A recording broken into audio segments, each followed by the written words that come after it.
The best magicians are the ones with an ability to change something in a way that no one else can understand. But still, there are a few curious ones like us who love to analyze as to how it was done. So, be it Shin Lim's amazing card magic, or Steven's famous Rubik's Cube magic. Hello and welcome back, and today we're gonna figure out the secrets behind some of Got Talent's most famous magic tricks. Okay, let's get started. The first trick, the amazing card magic. Shin Lim, one of the best close-up card magicians in the world, performed an incredible illusion on America's Got Talent which captivated the attention of everyone around. Here's what he did. He calls upon the ever-exciting Tyra Banks on stage to be his volunteer for the trick. Then he takes out a deck of cards and spreads it on the table. He tells Tyra to pick any random card from the spread-out cards and write her name on that selected Queen of Spades card. After showing her initials to everyone, Shin Lim puts her signed card back into the deck.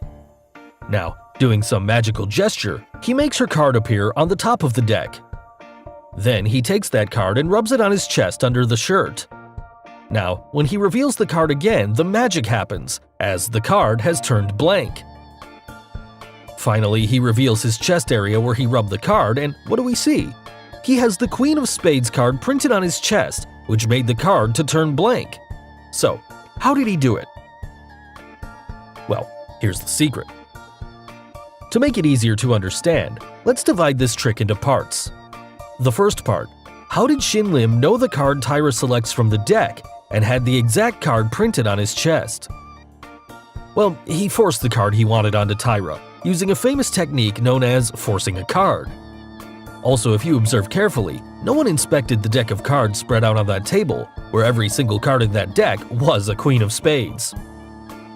And now you know it, how Shin Lim forced his selection onto Tyra, as she was totally unaware and had no influence whatsoever on the card selected. So, it was obvious that he already knew in advance which card she'll pick, so he got the real tattoo of that Queen of Spades card printed just before the performance started. Also, if you see this image of him on the red carpet, just before the show, some part of that tattoo is seen printed on his chest area. Now, some of you would only imagine why Tyra's name is missing from that printed tattoo? Well, we'll leave this part for the comments section. Moving on to the next part. After he puts the signed card back into the middle of the deck, how did he make that card to magically appear at the top of the deck? Well, the deck you see is another deck, and Shin Lim, during this moment, exchanged the deck for this part of the trick. But from where did he bring the other deck?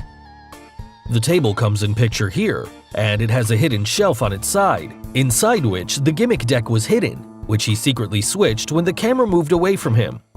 Also, the black tablecloth concealed the view of the secret shelf.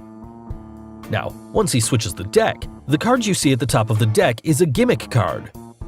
It is one single card which has a flap at the end of it to make it seem like a real deck when viewed from the front. So this is where he inserts Tyra's card, that is, below this gimmick card. Also, there is a crease in the middle of the gimmick card, which lifts it slightly and makes the card easier to fold, when he palms over and conceals it under his hand and then quickly gets rid of it. So, this is how he made the card to appear on the top. Finally, after picking up Tyra's signed card, how does he make the card blank by rubbing it on his chest? Actually, it's a simple one. In this deck, there was a blank card already placed under the top gimmick card, and he inserted the signed card in between. So, the blank card was placed under Tyra's card, and he carefully picks up both the cards. Also, if you see here, this frame confirms there's a blank card under Tyra's card. Now, to make the magic happen, when he's seen putting Tyra's card under his shirt, at this moment, he leaves Tyra's card inside his shirt. Also, the shirt has a secret pocket underneath where he quickly drops that signed card with the support of his left hand. He does this while pretending to rub the card on his chest, so this makes his hands free and creates the illusion of the card turning blank. Finally, after revealing the tattoo, when he brings his hands back toward the printed card on his chest, at this moment, he gets hold of that signed card from the secret pocket and pushes it into his mouth. All this happens in a fraction of a second to create this amazing illusion. The second trick, the Rubik's Cube magic. Stephen Brundage, one of the best Rubik's Cube magicians in the world, performed a trick on America's Got Talent which puzzled everyone around. Here's what he did. He brings 2 bags and goes to the judges' table to start performing the trick. From the first bag, he takes out a solved Rubik's Cube, randomly mixes up all its 6 sides, and puts it back into the bag. A few seconds later, when he takes the cube back out with his right hand, it was now a solved cube, and then crushes the bag to confirm that there was no other cube present inside. Thereafter, he takes out another solved cube from the second bag, randomly mixes it up, and also lets Simon to mix it up at any random times before putting it back into the bag. Now, similar to the previous one, the cube was solved when he takes it out from the bag, and then comes the main part of the trick. He takes out Simon's randomized cube from the bag and tells him to cover it up on all 6 sides. Finally, he mixes up the solved Rubik's Cube, which he took out from the bag, and turns it to match Simon's randomized cube on all 6 sides. So, how did he do that? Well, before revealing the secret, if you haven't subscribed to our channel yet, make sure to subscribe and hit the bell icon so that you get instant notifications of our new video uploads. Now, let's quickly get to the secret. The trick consists of 2 parts, the one involving the first bag and then the second bag. If you observe closely, after taking out the solved cube from the first bag, he rotates it 6 or 7 times before putting it back in the bag. Well, there's no illusion for this part.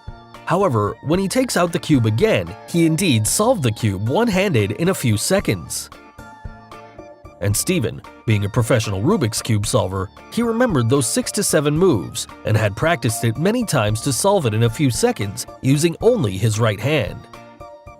Now, for the second part, here the trick involves misdirection along with the skills. When he takes Simon's mixed up cube, here, if we pause the frame, just remember this side of the cube. Remember the 4 adjacent yellows. Now he puts Simon's cube into the bag and takes out a solved cube, and then the randomized unsolved cube and hands it over to Simon. Also at the end, when he matched up both cubes, none of its 6 sides matched with the cube Simon had mixed up. Yes, the one with the 4 adjacent yellows. So it's obvious, before he put Simon's cube inside the bag already had 2 cubes, the one in a solved state and another, the unsolved cube, prepared as per what Stephen wanted. Finally, he knew the moves, so he mixes up the solved cube in a very quick time, and indeed, the 2 cubes match to perfection. So now we know it. Simon's mixed up cube, after he puts it inside the bag, he secretly puts it on the floor in a move of misdirection during this moment. Also, if you see his fingers partially crushing the bag, it confirms that there were cubes already present inside. So finally, the last and a very famous trick on our list, the disappearing spheres trick. Josephine Lee, one of the best female magicians, performed an amazing disappearing act on Britain's Got Talent, which wowed everyone present. Here's what she did. She begins the trick by taking out a levitating sphere covered under a wire cloth and reveals the sphere. Thereafter, she levitates the sphere in air and does some amazing levitation tricks with that sphere. To make it even more special, she even uses a hula hoop ring and passes it around that sphere to convince everyone that there's nothing in between. Then she levitates the sphere to an even greater height and magically drops it in the box placed on stage. The sphere is now in the center of the box. Thereafter, she takes out a white cloth, spreads out the cloth, and what do we see? The sphere disappears and is now underneath the cloth, which magically floats in air, resembling a ghost. Similarly, she levitates another cloth in air with a sphere hidden underneath. After opening the door, the sphere again appears, but this time around, after levitating the cloth in air, she goes inside the box and closes the door. Finally, the box opens, the levitation stops, and she ends the trick with a unique disappearing illusion that saw her apparently teleport through the box onto the stage. So, how did she do it? Well, this trick has 2 key scenarios. First, the mysterious levitating spheres, and second, the teleportation part. Now, for the first part, everything that floated in this act were supported by invisible strings and were already attached to each side of the spheres before she enters the stage. The strings were connected through the box in such a way that the right end of the strings passed through the top of the opened box, while its left end went through the hole in the right side of the box. And the trick started with the string attached to both sides of that balloon. But still, who controlled their movement? Well, there were two assistants hidden on each side of the stage who controlled the movement of the strings. And now you must have got it. Everything you saw levitating in air were controlled by the assistants and were responsible for the amount of tension and slackness applied to those strings and kept the spheres from dropping. This made the balloon to appear out of the box and then magically levitate into the box. But what about the two floating cloths? Well, they too are pre-attached to the strings on both sides, and also, underneath each cloth is a semi-spherical shaped device attached, which expands and releases. That's the reason why it resembled a levitating sphere when in air, and once she appeared, the cloth drops on the floor, which created the illusion as if the sphere disappeared. Now, regarding the hula hoop, she was able to rotate the hula hoop around the sphere up and down without affecting the string on the left and right side of the sphere. But what about the disappearing spheres inside the box? Well, to understand this, we need to look at the next part of the trick, the teleportation part. Now, the box placed at the end of the stage has a built-in mechanism with a secret hidden compartment at its base. Also, inside this compartment is Josephine's look-alike assistant who was hidden all this while. Yes, she was the one who made the spheres to appear and disappear by placing and hiding it inside the compartment. Also, at the end, when Josephine spreads out the curtain, here, she quickly gets inside the curtain while her look-alike assistant was the one who goes inside the box, which made the act look convincing to the viewers. Finally, Josephine reveals herself to end this amazing illusion. So guys, hope you got the secrets behind Got Talent's most famous magic tricks. Which trick did you like the most? The amazing card trick, the Rubik's Cube magic, or the disappearing spheres trick? And name any other magic trick you would like us to reveal. Let us know in the comments below. Do like and share this video with your friends on social media. For more such amazing things, don't forget to subscribe to our channel. And finally, thanks for watching.